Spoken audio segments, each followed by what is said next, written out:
Hello students, welcome to our YouTube channel. आज हम लोग न्यूमेरिकल पोर्शन स्टार्ट करने वाले हैं केमिकल काइनेटिक्स का। तो ये आपकी सीरीज़ के हिसाब से जो पार्ट नंबर होगा ये पार्ट नंबर 7 होगा। और यहाँ पर हम जो क्वेश्चन है वो कुछ टाइप वाइज मैंने कुछ क्वेश्चन को सिलेक्ट किया, उसके बेसिस पे स्टडी करने वाले हैं। उनसे रिलेटेड या जिस जो अभी हम टाइप डिस्कस करने वाले हैं इस टाइप से रिलेटेड एनसीईआरटी की इन टेक्स्ट और मेन एक्सरसाइज में जो भी क्वेश्चन होंगे आपको सॉल्व करने होंगे। और अगर कोई भी क्वेश्चन आपको सॉल्व होने में दिक्कत हो रही है तो उस चीज़ को आप क्वेश्चन नंबर करके और पेज नंबर करके कमेंट सेक्शन में कमेंट कर दीजिएगा, मैं आपको उसका सॉल्यूशन प्रोवाइड करवा दूंगा। ठीक है, तो चलिए स्टूडेंट स्टार्ट करते हैं आज का टाइप 1 और क्वेश्चन नंबर जो हमने इस तरीके से पहला लिया है। 2a + b gives 3c. The rate of formation of c at time t is 1.3 into 10⁻⁻4 molarity पर सेकेंड। ये यूनिट होती है, ये एम रिप्रेजेंट करता है मोलैरिटी को। ठीक है, और इसका मतलब क्या, इस मोलैरिटी में ही पूरी यूनिट आ जाती है मोल लीटर इनवर्स। यानी मोल लीटर इनवर्स ना लिख के हम सीधे कैपिटल एम भी लिख सकते हैं, जो कि मोलैरिटी का सिंबल होता है। ठीक है, यहाँ तक चीज़ें समझ में आ गई। अब सबसे पहले आप लोगों को क्या करना है, यहाँ पर एक रिएक्शन दी हुई है, रेट ऑफ फॉर्मेशन ऑफ सी का दे दिया, यानी सी किस रेट से फॉर्म होता है हमें ये बता दिया गया। Find the rate of disappear इस तरीके। सबसे पहले इस टाइप के क्वेश्चन को करने के लिए आपको रेट ऑफ रिएक्शन लिखना पड़ेगा। रेट ऑफ रिएक्शन क्या होता है थोड़ा मैं याद दिला देता हूँ आप लोगों को। जैसा कि हमने बताया था, अगर कोई reaction AA + BB gives CC + DD, इस टाइप की कोई भी रिएक्शन अगर लिखी हुई है तो आप लोग रेट किस तरीके से लिखेंगे। रेट इज इक्वल टू होता था dA/dt, क्योंकि A जो है वो डिकम्पोज हो रहा है टाइम के हिसाब से, तो यहाँ पर माइनस लगेगा। इक्वल टू ये चीज़ होगी dB/dt, ये भी माइनस लगेगा। यहाँ पर जगह नहीं है, यहाँ पर जगह नहीं है तो मैं यहाँ पर लिख देता हूँ। इक्वल टू होगी dC/dt और ये इक्वल टू होगा dD/dt। ठीक है, ये अभी जो हमने रेट लिखा है ये भी पूरा रेट नहीं है। पूरे तरीके से लिखने के लिए क्या करेंगे, जो भी इसका कोफिशिएंट होगा उससे यहाँ पर डिवाइड और किया जाएगा। 1/A, 1/B, 1/C और 1/D। क्योंकि ये दोनों प्रोडक्ट को रिप्रेजेंट करते हैं C और D, तो इसलिए यहाँ पर माइनस साइन का यूज नहीं होगा, क्योंकि प्रोडक्ट हैं तो ये तो फॉर्म हो रहे होंगे, तो इसलिए ये प्लस के साथ आएगा। ठीक है, तो इसी फंडे को यूज करते हुए इस क्वेश्चन को सॉल्व किया जाएगा। इस टाइप के क्वेश्चन आप इसी तरीके से सॉल्व करेंगे। ठीक है, तो यहाँ पे अगर हम रेट को डिजाइन करें इस इक्वेशन के लिए, सबसे पहले आप इक्वेशन यहाँ पर एक बार नोट डाउन कर लेना। इक्वेशन है क्या, 2A + B गिव्स 3C। तो सबसे पहले अगर हम रेट लिखेंगे तो रेट क्या हो जाएगा, dA/dt is equal to dB/dt is equal to dC/dt। ठीक है, अब यहाँ पर इसका जो भी कोफिशिएंट है उसको यहाँ पर लिखना पड़ेगा, वो लिखना पड़ेगा, और साथ ही साथ यहाँ पर माइनस साइन भी लगेगा क्योंकि ये रिएक्टेंट है। यहाँ पर इसका कोई कोफिशिएंट नहीं है तो यहाँ पर कोई कोफिशिएंट नहीं आएगा। ठीक है, और यहाँ पर कितना आ जाएगा, इक्वल टू लगा हुआ है, यहाँ पर कोफिशिएंट 3 है तो ये 1/3। ये रेट ऑफ रिएक्शन को रिप्रेजेंट करेगा। ठीक है, आप लोगों को जो गिवन दे रखा है, गिवन क्या है, गिवन यहाँ पर दे रखा है rate of formation of C at time T। ठीक है, यानी आपको ये दे रखा है dC/dt। dC/dt कितना दे रखा है, 1.3 इंटू 10⁻⁻4 मोलैरिटी पर सेकेंड। अब हमें क्या निकालना है, क्वेश्चन में सबसे पहले पूछा गया है rate of disappearance of A। ठीक है, यानी A किस रेट से डिसअपियर हो रही है, A किस रेट से डिकम्पोज हो रहा है प्रोडक्ट में कन्वर्ट होने के लिए। ठीक है, तो उसका आपको रेट बताना है। ये जो चीज होती है ये minus with minus sign and this whole term, this indicates rate of decomposition और डिसअपियरेंस ऑफ A। उसको किस तरीके से लिखेंगे। ठीक है, और ये सभी चीज पहले रेट ऑफ रिएक्शन की इक्वल है। ठीक है, तो अगर यहां पर देखो रेट ऑफ रिएक्शन निकालने के लिए ये ऊपर इन 3 कंडीशंस में से आप किसी को भी यूज कर सकते हैं, तो ये रेट ऑफ रिएक्शन को क्या करेंगे, रेट ऑफ रिएक्शन वहां से निकाला जा सकता है। ठीक है, तो चलो हम पहला वाला पार्ट ही कर लेते हैं, rate of appearance of A का रेट ऑफ अपीयरेंस करा जाएगा। तो उस चीज के लिए यहाँ पर देखेंगे ये दोनों ही टर्म आपस में क्या इक्वल है। अब जब ये इक्वल है तो इनको इक्वेट करना पड़ेगा। इक्वेट आप लोग किस तरीके से करेंगे,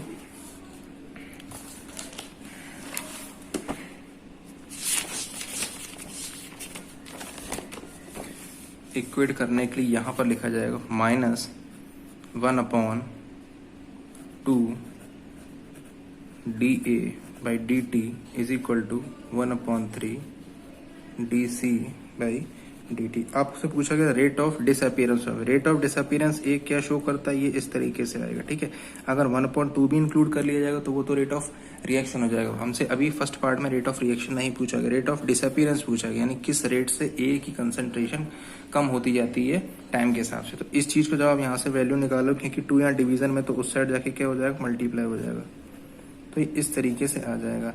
बाकी आपको इस पूरे फंक्शन की वैल्यू आपको दे ही रखी है कितनी, 2/3 यहाँ पर 1.3 10⁻⁴ मोलैरिटी पर सेकेंड। तो इस चीज को आप कैलकुलेट कर सकते हैं यहाँ से। ये मैथमेटिकल है, फिर भी मैं कैलकुलेट करके दिखा देता हूँ। 4.6/3 इंटू 10⁻⁴ मोलैरिटी पर सेकेंड, ठीक है। इस चीज को आप कैंसिल आउट करोगे तो आंसर आपका 1.53 अप्रॉक्स आएगा। हमने 2 डेसिमल तक कैलकुलेट किया। 1.53 इंटू 10⁻⁴ मोलैरिटी पर सेकेंड। तो ये आपका क्या आ गया, रेट ऑफ डिसअपियरेंस ऑफ ए आ गया, ठीक है। सेकेंड पार्ट में आपसे पूछा गया था rate of reaction.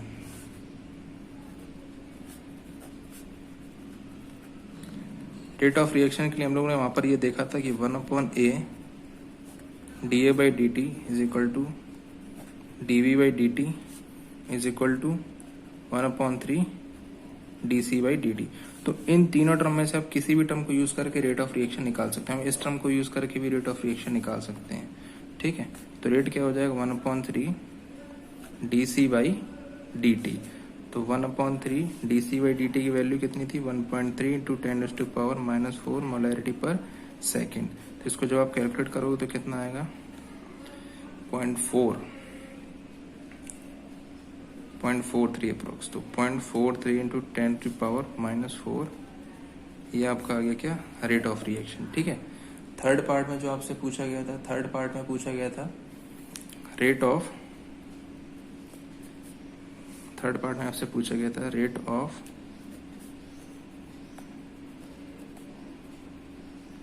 Disappearance of B का रेट ऑफ डिसअपियरेंस क्या है, ठीक है। तो इस इक्वेशन से जब आप देखेंगे तो यही इक्वेशन हम लोगों ने वहां पर निकाली थी। तो ये टर्म जो है इस पूरे के इक्वल भी है और इस पूरे के इक्वल भी है, या सीधा सीधा जो रेट ऑफ डिसअपियरेंस है वो रेट के इक्वल भी हो जाएगा, ठीक है। रेट ऑफ रिएक्शन आप इस चीज को कैलकुलेट करके देखना। तो यहाँ से मैं अभी डायरेक्ट लिख दे रहा हूँ, rate of reaction dV by dt, ये क्या होगा, यही रेट ऑफ रिएक्शन होगा। रेट ऑफ रिएक्शन के इक्वल हो रहा है यहाँ से। और रेट ऑफ रिएक्शन आपने अभी कैलकुलेट किया, कितना कैलकुलेट किया, 0.43 इंटू 10⁻⁴ मोलैरिटी पर सेकेंड। तो ये आपका क्या हो गया, क्वेश्चन हो गया। इसी टाइप से एक और क्वेश्चन है,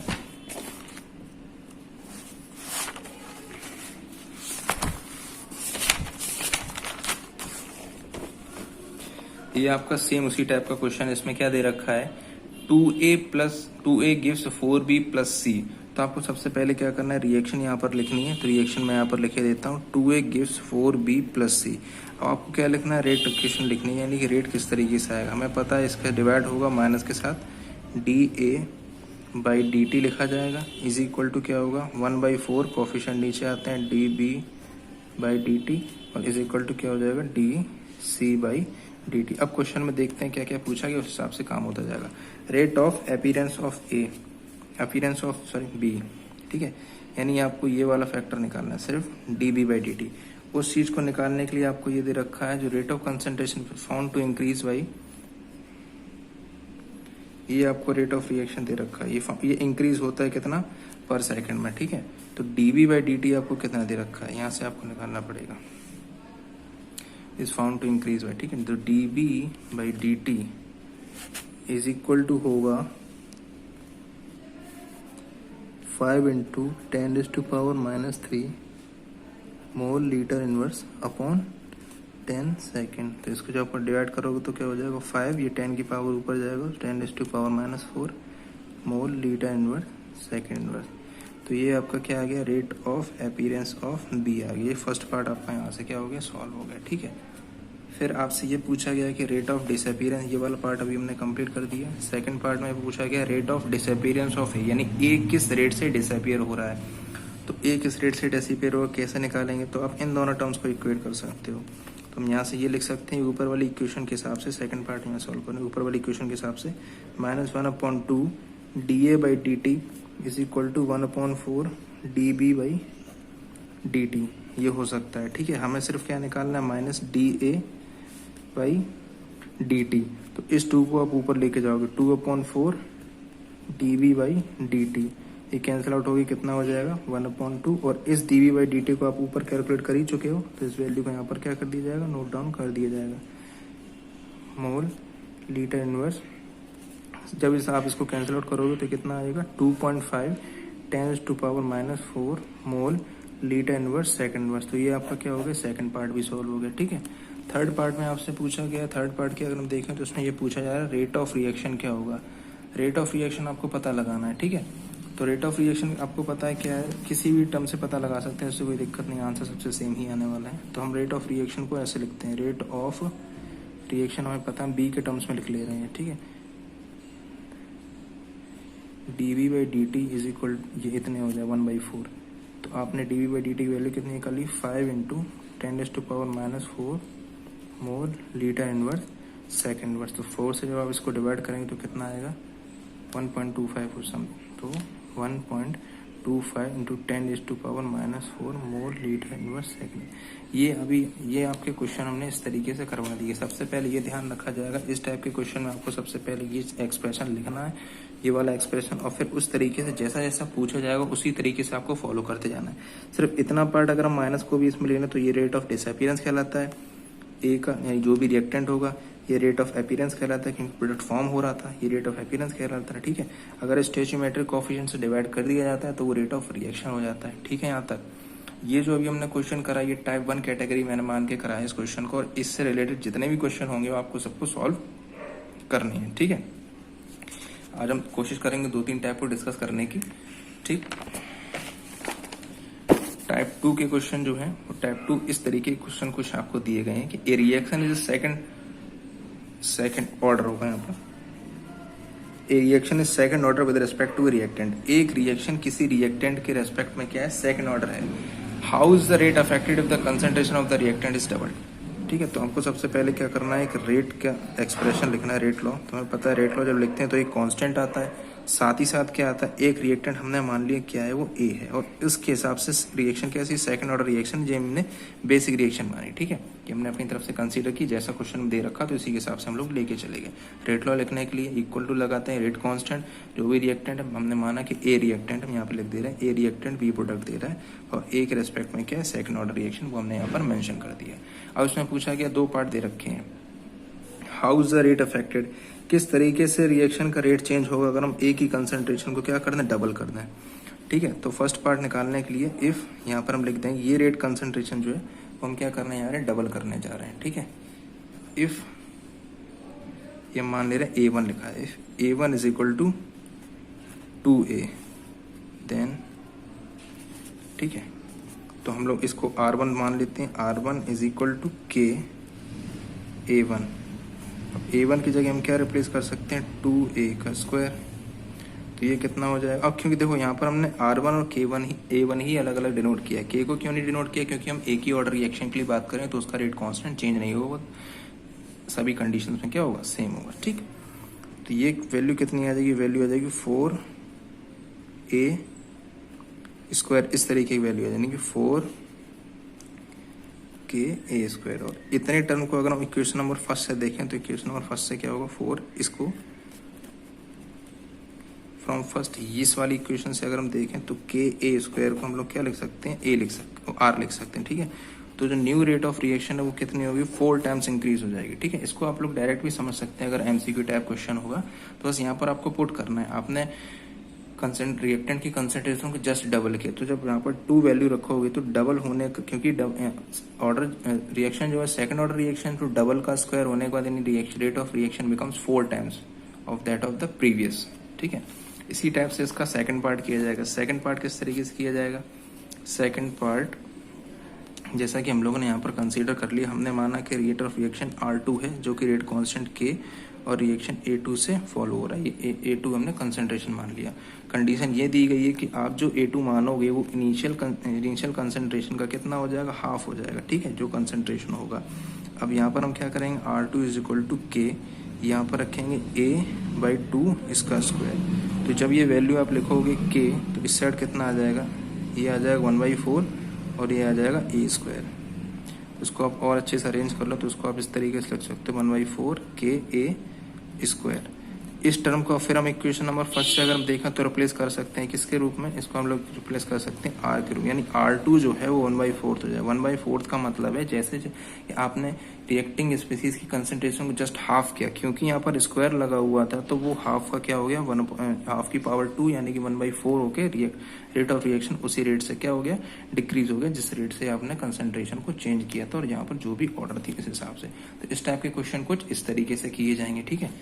इसी में कुछ एक और क्वेश्चन हमने यहाँ पर लिया हुआ है, यहाँ पर दे रखा है कि एक रिएक्शन हमने लिख दी है 2x गिव्स आउट x2, ठीक है। ये कोई भी रिएक्शन हो सकती है। The rate of reaction becomes 3 times, rate of reaction 3 times हो जाता है when the concentration of x is increased by 27 times, ठीक है। सबसे पहले आपको यहाँ पर ये पता, आपसे ये पूछा गया ऑर्डर ऑफ रिएक्शन पता लगाना है, तो किस तरीके से पता लगाएंगे। सबसे पहले रेट लॉ एक्सप्रेशन को लिखा जाए। हमने मान लिया कि रेट ऑफ रिएक्शन r है जो कि इक्वल टू किसी कांस्टेंट k, और यहाँ पर क्योंकि रिएक्टिंग स्पीसीज x है तो यहाँ पर हम x ले रहे हैं। अब यहाँ पर ये मत समझना कि जो 2 है 2 ही क्यों नहीं ऑर्डर लगा दी, क्योंकि ये चीज़ हम पहले भी डिस्कस कर चुके हैं कि सिर्फ इक्वेशन को देख के हम ये नहीं पता लगा सकते हैं कि उसके ऑर्डर क्या है, ठीक है।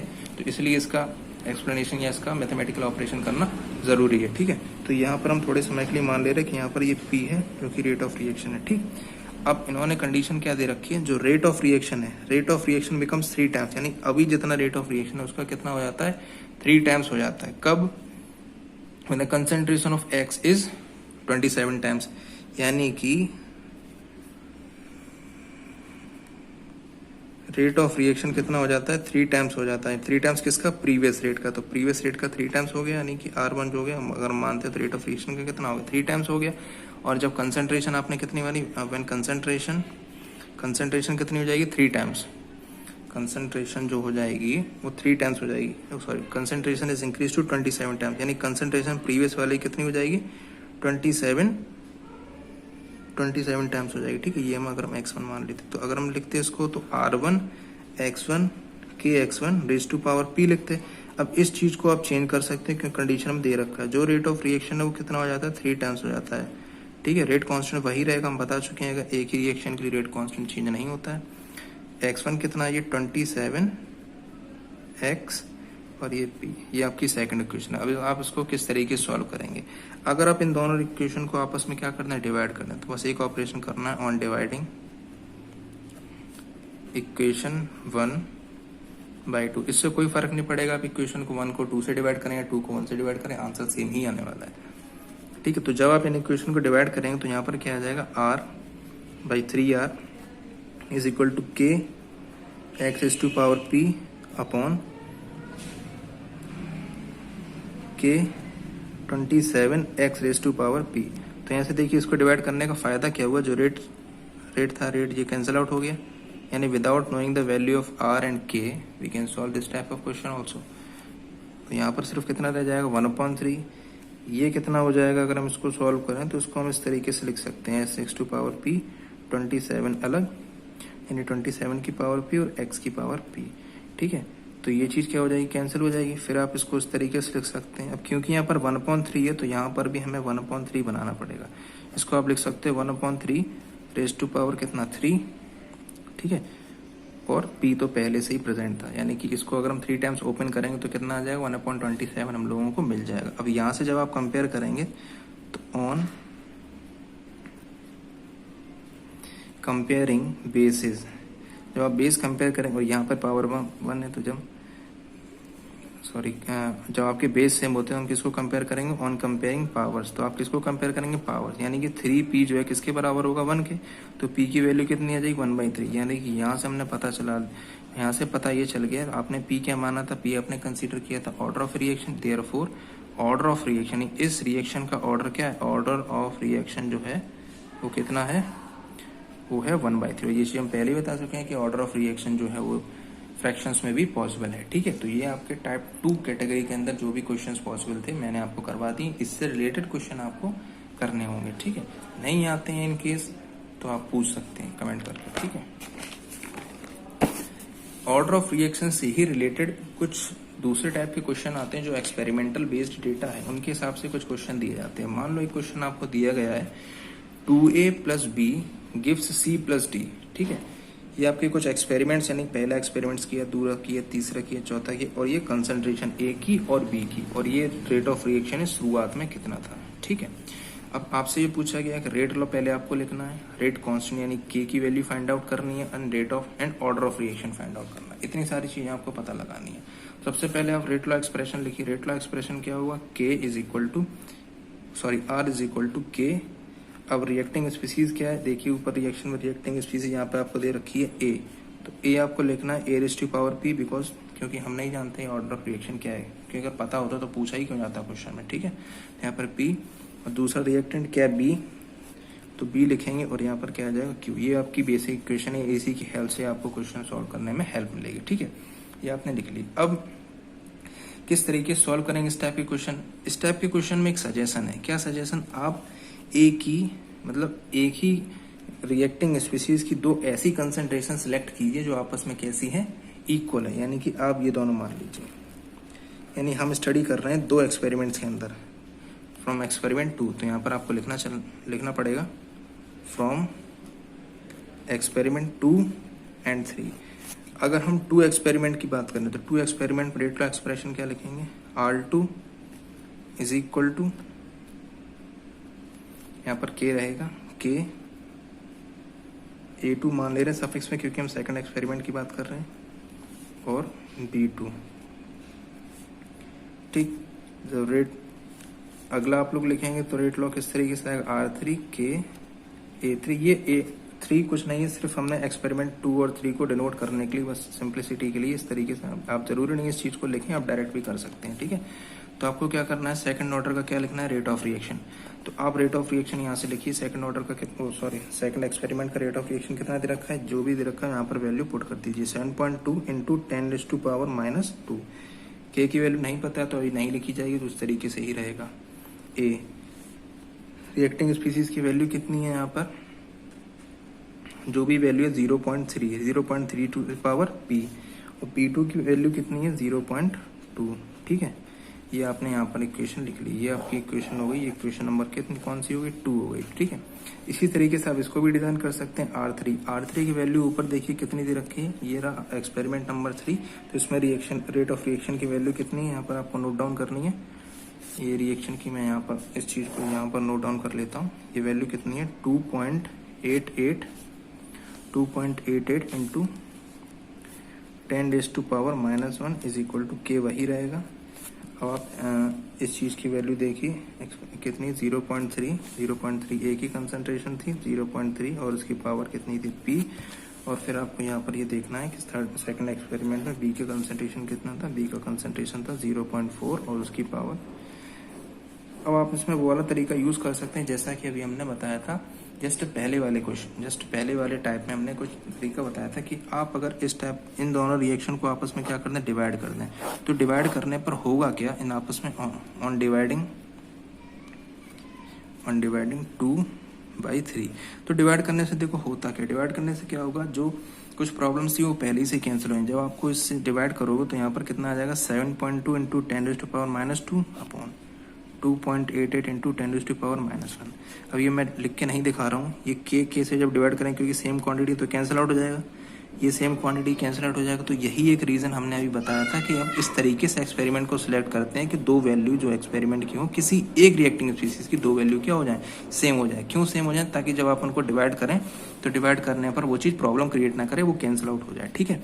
उसको कैंसिल, जब ये कैंसिल हो जाए और इस यहाँ पर कितना आ जाएगा 0.2 अपॉन 0.4, और उनकी पूरी पावर कितनी आ जाएगी, Q पावर। यानी अब आपका सब क्वेश्चन सिर्फ यहाँ पर इतना रह गया। ये तो मैथ्स का क्वेश्चन है कि आपको सिर्फ Q की वैल्यू निकालनी है, ठीक है। तो आप यहाँ से इसको सॉल्व कर सकते हैं, ठीक है। सॉल्व किस तरीके से करना है, अब डेसिमल वाली प्रॉब्लम है तो अब देखो उसको किस तरीके से सॉल्व करेंगे। चलिए इसको मैं सॉल्व नहीं करता हूँ, इसको आपके लिए होमवर्क दे देता हूँ। आपको खुद पता लगाना है सॉल्व करके कि Q की वैल्यू कितनी आएगी, ठीक है। जिस तरीके से मैंने आपको अभी ये बताया है कि Q की वैल्यू आप किस तरीके से फाइंड आउट करते हैं या किस तरीके से फाइंड आउट करेंगे, उसी टाइप से आप कोई 2 एक्सपेरिमेंट ऐसे सिलेक्ट करना जिसमें कंसंट्रेशन बी की वैल्यू जो है सेम हो, ताकि हम ए का ऑर्डर निकाल सकें। तो आप एक्सपेरिमेंट 1 और एक्सपेरिमेंट 4 को सिलेक्ट करना, ठीक है। या चलो मैं कर, ठीक है, okay, thank you for listening.